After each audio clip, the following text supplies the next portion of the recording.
Beats Planet.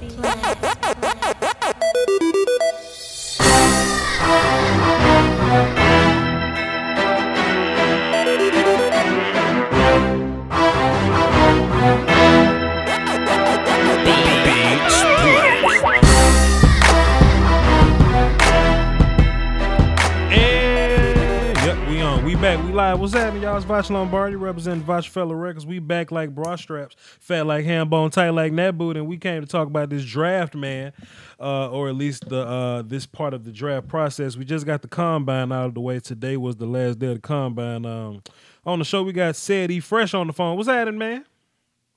What's good, dog? Man, I'm holding down for Doska Woska. Wait a minute, let me click this button to resume. Yes, because I'm a caveman and I got bad technology and I don't know how the rest of this crap work. Anyway, yeah, man, we got Sad in the building, man. We're here to recap or just to give our thoughts about the past few days of the combine or whatever. So we're gonna start with day one. We're gonna work our way to today, which is Monday. If you look at your top right corner there, you'll see I got Monday right there at 9:01. So Said, what's your overall thoughts of the combine? Not any particular day, but what's your overall thoughts of the combine altogether? Um, Interesting. Very interesting. I agree. Interesting to say the least. Very. I will say a lot of people made a lot of money, and a lot of people let Nas down. Go ahead. Yeah, true. Wide receivers are getting a lot slower. I can say that. Geronimo Wilson, boy. I think Geronimo kind of broke even at the end, but we'll talk about that later. Yeah. This defensive class just for some reason got a little deeper as the underwear Olympics happened. People showed up their athleticism and stuff. You realize, guys like Charles Tapper, I didn't know he was that athletic. Yeah. It's interesting. So I think football keeps evolving, and I said this on another video or another podcast we actually did or whatever. I was explaining why running backs are somewhat devalued because back in the day, running backs were the best athletes on the team. You know what I'm saying? Like they were just the best guy. You took your best guy and you put him at running back because that's typically what you ran your offense around. But now you got your D linemen running damn near faster than a lot of these running backs. It's a couple D linemen ran faster than damn Duke Williams. You know what I'm saying? And it's just it's just your big guys they're just getting more and more athletic year in and year out. You know what I'm saying? So what I'm seeing from the draft is it's probably like the biggest class of defensive tackles we've seen in a long time. Respond, dude. Hello? Said I see you on the phone. I'm looking right at you on the phone, bro. Hello? All right, we're gonna call Said back. But yeah, like I was saying, this is probably the most athletic we've seen defensive lineman in a very, very long time. So wait a minute, there we go. Man, it's just evolving. The entire sport as a whole is just evolving. 300-pound men are running 4.7, 4.8 40s. Hello? Say it. Can you hear me now? Yeah, man, what happened to your phone, dog? Bro, I was saying hello. You hung up. Me and however many people gonna watch this video did not hear you say nothing, so I'm right. But anyway, I've already gotten the intro out the way. I've covered your back on that. Let's get right into day one. Let's as I pull up my notes here, Apple. Let me get right into day one. Offensive linemen and running backs. Let's start with the offensive lineman. You want to go first? Or you want me to go first? I go first. I can go first. That's cool. Okay, go ahead. So, for one, it was kind of surprising after all these years they finally put wide receivers with the quarterbacks and the tight ends with the offensive lineman. I thought that made so much more sense. Because it But I makes digress. sense. It makes so much sense, right? Now look, It made so much sense. at some point the combine is going to evolve even more, and they're going to let quarterbacks, receivers, and DBs work together, and we're going to play some 7-on-7. At some point that got to happen. Said you my best friend. Well, there's that risk. It's a risk for injury with that. Said you my best friend. I will push you off a bridge to have 7-on-7 and 1-on-1 pass rush at the combine, bro. It is not gonna happen, man. Their agents and players are not gonna agree to it. I understand, but I forgot what you said already. Whatever. Laramie Tunsil look good. Let's just go ahead and get that out of the way. Is it safe to say that Cleveland is already on the clock? Yeah, pretty much. Yeah. Yeah, Laramie Tunsil pretty much locked up. Let me say this, y'all. Don't get caught up in what the media says about the draft situation or draft orders or whatever. Because if y'all go back a couple years ago, the Jadeveon Clowney draft or whatnot, everybody knew Jadeveon Clowney was going number 1 overall, right? But the media had to put suspense in there. It could be Sammy Watkins the first. It could be Johnny Manziel. Stop it. Jadeveon Clowney was the number 1 pick that year, and everybody knew it. And that's kind of what I see this year. With Tennessee being number 1, I clearly see Laramie Tunsil being the number 1 guy this year. So Jared Goff ain't going number 1. They could have 2 quarterbacks. Nope. Joey Bosa ain't going number 1. Hell no. DeForest Buckner not going number 1. Jalen Ramsey looked good today, but I don't think he's going number 1. I think Laramie Tunsil is the pretty sure pick. He looked good in all of his field drill. His movement. Who said, as a former offensive lineman, his movement was beautiful. It was fluid. Hips were amazing. Feet were just light on his feet, man. I really like what I saw in Laramie Tunsil. You agree? Absolutely, man. I mean, and then I got that old Miss bias in me, so of course I looked what I saw out of Laramie Tunsil. Of course. He ran. He didn't run his 40, but he really ain't need to. I mean, I don't need him to run his 40. He really didn't need to. He showed you. He showed you everything that you needed to see. So I mean, it just kind of is what it is right there. Further, how can I say, developments have come out about the situation with Kim Deitch jumping out the window. Kim Deitch just straight up snitched on Laramie, huh? Hey man, and it wasn't even like somebody not permit me to answer that statement, man. Look, bro, it wasn't even like the reporter asked a confusing question and Robert just kind of got tripped up. He flat out just told. You're like, yeah, man. Laramie was there too. Yeah, man. Laramie was. I don't even think they asked. Like, they ain't even. Yeah, man. Laramie was there too. Yeah, so it is what it is. That was, you know what? And Robert looking like a 2nd round player every day. That's what the hell he get. And I know you don't want and I know you don't like to hear me say that because you a Robert Kim Deitch fan, but he looking like a 2nd round pick more and more every day, man. The more he talk, the more stock he loses. Yeah, he just went from a late 1st round to maybe a Tennessee Titan, but yeah, hey, man, that ain't too bad, I guess. That ain't too bad. But can't be snitching, Robert. You can't be snitching on your teammates, man. Can't be out here giving out information, man. First 48 style, but the next set of offensive linemen, the next 3 guys, the next clear 3 guys, in some guys' opinion, Ronnie Stanley, Taylor Decker, and Jack Conklin. A lot of guys didn't like Ronnie Stanley's interviews. They were saying that he came off passive and that he was a little bit soft and that he was inconfident, that he wasn't confident. And that was a couple red flags for him. The last thing that you want these coaches and GMs and executives and scouts to think about you is that you don't love football. And they were actually on that maybe this kid don't like football situation. You know what I mean?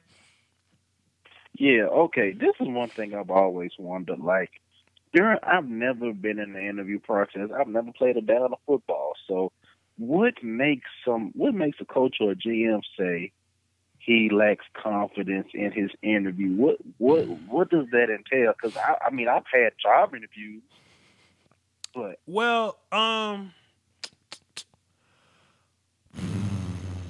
the best way I can explain it, the best way I can explain it is it's like when they're talking to you or whatever, and they give you questions and you give them answers. They're not necessarily looking at the answer that you give them. They're looking at the big picture of how you reacted to the question. You know what I mean? So if I asked you, if you're Ronnie Stanley, okay, you're Said E. Fresh, right? If I'm asking Said E. Fresh, I say, Said, you're a quarterback coming into my team or whatnot. I don't want you to play this year, okay? But maybe you'll play 4 years down the line. How do you feel about that? Right? It's not the answer that you give, because they got the answer that they want you to say already. You know what I'm saying? True. It's just the large scale of what you say. So you can say something like So if I said, so you can let me say say, something. Watch this. Watch this. Watch. You could be like a bad example of what not to say. Could be like, I mean, if that's what y'all want, I'll sit on the bench if that's what you want. I'll just do what you want me to do. You know what I'm saying? That's a whatever kind of answer, right? But what they want to hear you say is, if that's what makes a team better, I'm willing to do it, but I'm gonna work hard every day. I will compete for that first spot. You know what I'm saying? I'm still carrying myself like a starter. I'm gonna go hard on scout team. You see what I'm saying? okay, I got you. They're both the same answer. It's just that it's the large scheme of How you respond to how it. you put it together, right? And what they was getting from Ronnie Stanley was that, yeah, I mean, I can be your left tackle, I guess, or your right tackle. You know, he was just real lackadaisical with his answers, I guess. I don't think that's the right word to Real say. passive. I He get was you. Yeah. real passive with his answers, right? Whereas if you ask Laramie Tunsil, hey, Laramie Tunsil, how does it feel to be the first overall pick? I mean, I'm the best player in the draft. What you want me to say? You know what I'm saying? He just answered with so much confidence, with wittiness, with quickness, and I guess that they like that. You know what I mean? Gotcha. There you go. And but but reports were that they got a lot of confidence from Taylor Decker and Jack Conklin. Though they love Taylor Decker and Jack Conklin, and they had pretty good days on the in the field drills. What you think? Yeah. As a person who has to look at the offensive lineman because my Minnesota Vikings are indeed of an offensive lineman. Mm-hmm. From an athletic standpoint, for me personally, Jack Conklin was cool. Mm-hmm. Then Taylor Decker he reminded me too much of Phil Lodeholt. But for some reason, I really like Jason Spriggs, man. Maybe it was the underwear Olympics, but I like what I saw from Jason Spriggs. I got to go back and do a little more film study on Jason Spriggs. What I got from him when I first watched him was he likes to catch people. You know, he doesn't like to engage first. I didn't really see an athlete on film, but I mean, he was playing offensive line, so I guess how much can you really see? Yeah, that's true. I would like for his pad level to be a little bit lower, but I'm definitely gonna go back and do a little research on him, and I'm gonna do a video on him. So all my YouTube watchers, look out for that. But he definitely had a very athletic day. And truth be told, he whooped up on Joey Bosa a lot when they played Ohio State. So shouts out to him on that side of the game, Yeah. But we gonna have a lot to say about Joey when we actually when we cross that road. We got a lot to say. Whoo, whoo, whoo. We got a lot to say about Joey. Okay, I got those guys out of the way as far as the offensive line. Did you have something else to say? As far as offensive lineman or that whole first day. Just offensive lineman. No, I'm good on that. I love Cody Whitehair. You do love Cody Whitehair. I'm more of a fan of Kelly and Zach Martin, little brother. So I'm more so fans of those guys. They're like I know Zach, little brother, can play guard and center. So depend on what team you are, you may like that a little more. It just depends on what you're looking for. If you're looking for they call it position flex. If you looking for that, you might like Zach little brother better than Kelly from Alabama. So is it what's his first name said? Is it Chad or something? Oh, Ryan. No, Ryan Kelly. Thank you. So many names, man. So many names in this damn draft process. But anyway, that's all you had. That's all I had in my notes too. Let's talk about running backs for a little bit. Did Derrick Henry get a little respect from you? From an athletic standpoint, yeah, because once you saw what he did at the he's basically a linebacker Pretty playing much. running back, Funny story. He was and he was actually recruited to be a linebacker coming out of high school. well, full circle, though. I mean, shit. You 6'3", you 6'3", 250. two forever. I mean, 200 and huge pounds. Damn. Yes, you're gonna be recruited as a linebacker, but Nick had faith Yeah, in him because as a they running said back. he had the same measurables as Von Miller. Yeah, the same errors was right, and Holy shit! it only leaves you to the imagination. But he ran a pretty Yeah, good 40. He ran a 4.54. 4.54. Yes, I had to go and pull up my notes. You got me there. Yes, he ran a 4.54 40, which is damn good for a big man. Let me say this though. I just want to let people know. I don't want people to forget how big Zeke is just because of how huge Derrick Henry is. You know, Zeke's still a big dude running a 4.47. Zeke ain't no little dude. You know what I'm saying? Zeke running the same thing Tyler Irvin running. They're both 4.4 guys. And Tyler Irvin is a speedster. And Zeke is 225 pounds, something like that. So I just don't want y'all to get caught up in Derrick Henry's huge and he's running a 4.5. Damn, Zeke big too. He's running a 4.4. So just stay on the lookout for that. But as far as Derrick Henry's workout, he ran a mud hole through the events besides the lateral quickness drill. But I basically knew that already. I knew that he was gonna have a hard time with the lateral quickness because he's not that nimble on his feet and he's a tall running back. What you got from that? Yeah, same thing. Let me put it like this, man. I don't hate Derrick Henry. It's just his size.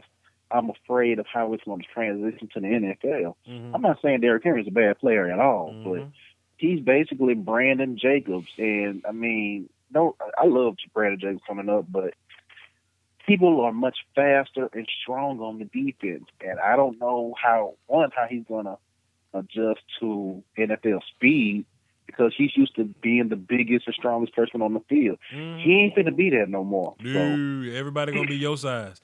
Everybody your size. You got people your size running 4.5s, 4.6s too. So, you know, you just ain't finna be I outrunning don't people. feel when Von Miller or Luke Kuechly hits you, man, and he's not used to. Hey man, hey you gotta do what you gotta do. Like and I totally agree. I don't think Derrick Henry's bad. A lot of people think I hate Derrick Henry. Nah, I just don't think he's better than Zeke. I just don't think he's first round running back. I don't think he's best running back in the in the class. I mean, but he's good though. I mean, and I said this in the video. Me being a Cowboys fan, if he go to the Cowboys, he might be all right behind the offensive line. It's just that if you catch him behind the line of scrimmage, he's doomed. But he's doomed. But if you give him a runway, you got action. Now, how bad would it be? You ready? You ready for this? You ready? How bad would it be in the early second round? What if Cleveland took Derrick Henry? You better stop laughing. You better cut that out. That would be funny. If Cleveland took Derrick, speaking of Cleveland, did you catch that sound bite of when they were doing quarterback 40s and they caught the NFL analysts bagging on Cleveland, like here goes Cleveland ex future quarterback, some shit like that? I did not hear that. That's hysterical, man. Who said that? Yeah. Oh man, I don't know who really. I want to say it was Daniel Jeremiah, but I'm not. Allegedly. Cleveland. But he basically said, "Here comes," and it was Jared Goff. I want to say it was Jared Goff coming up to the line. They were like, "Here comes the future ex-Cleveland quarterback." Man, that is so hysterical. It was Damn, I gotta find that video later, man. I'm definitely gonna find that later, bruh. That is so hysterical because I be saying the same thing. Hysterical. I be saying the same thing. And that's what happened. That's what happened when we remember we was both watching at the same time, and the NFL feed cut off. Yeah, that's what happened. That's when it was. That's what it was. God dang nabbit, I don't know. We got a Watergate situation. We got Watergate. They fixed the damn system. It's cool. I ain't mad at nobody. Do your thing, man. But I hope you got your. Hey, I tell you what though. I bet he ain't lying. I bet he telling the No, damn sir. truth. I bet he telling the truth. Man, look, it's just real strange when you Cleveland, man. You don't want to wish Cleveland on nobody. You know what I'm saying? No, sir. You know, it's just you. I don't wish Cleveland on nobody, but you know they're gonna take one of these quarterbacks. Truth be told, let me see what part of the notes we in. Let's say that for the next segment. I'm gonna put that down in my notes right now. I'm gonna put which quarterback will do better in Cleveland. Which QB will do better? All right, but we gotta finish these running backs though. We'll be right back. I really liked CJ Procise. That's one of my pet cats. Him and Tyler Irvin. For y'all don't know what a pet cat is, it's like one of your favorite players. He ain't got to be the best player in that position group or whatever, but he's just one of your favorite guys. And I have three running back pet cats. I have three running back pet cats. That's CJ Procise, Tyler Irvin, and Kenyon Drake. I love all three of those guys and the potential of them ending up in Dallas. And they all had pretty good days catching the football and on the field drills. CJ Procise looking like a regular old Shane Vereen out there, and as a complimentary running back, I'll take it. He can even take some carries. What you thought of the running backs? Running backs was cool. The Urban guy, surprised about him. The Cal running back, I can't think of his name right now, but he had a really good day. But the guy that I loved and I was so happy to see him perform, man. Daniel Lasco. Daniel Lasco. Daniel Velasco, yeah. But Keith Marshall, man, just to see him run that 4.3 140 after everything he's been through in them 5 years at Georgia. Yeah. You know, it's just good to see him, healthy. Yeah. Because he didn't have been through some injuries out there, and hopefully get drafted maybe in the fourth, fifth round and get an opportunity to start because he has the speed, he has the talent. It just injuries plagued him, man. Yeah, I mean they had some pretty decent runners. I will say my guy, I just said his damn name, San Jose State, Tyler Irvin. I will say no, it wasn't him. Somebody else. It was somebody ran who ran a 4.5 that was supposed to be fast as shit. It was one of these damn people. But Alex Collins had a bad day. Alex Collins had a bad day. Like he lost a lot of money. In my opinion, he lost a lot of money. In my opinion, it's like what I saw from him. Besides running his 4.59, but just watching his field drills now. Now, granted, his feet are a lot better on tape, but he just looked to have bad feet. When it came to catching the football, it looked like he was fighting the football a little bit. You know what I mean? But when you look at the tape, man, it's spoke for itself. It's there. Tremendous. Exactly. It's there. It's on. I think Alex Collins gonna be just fine. On tape, it's there. I do agree he will be just fine. But I will say that a guy maybe like, I don't know, Kenneth Dixon, who came out and caught the ball really well, ran great route, showed great, great feet, great quickness. You know what I'm saying? I think he gained a few fans. Paul Perkins got a few fans, man. So I think the running backs did pretty okay overall that year. Yeah. Not that year, but that day. You have any more notes on running backs? No notes on running backs. No notes on running backs. Let's move along. Fly away, fly away.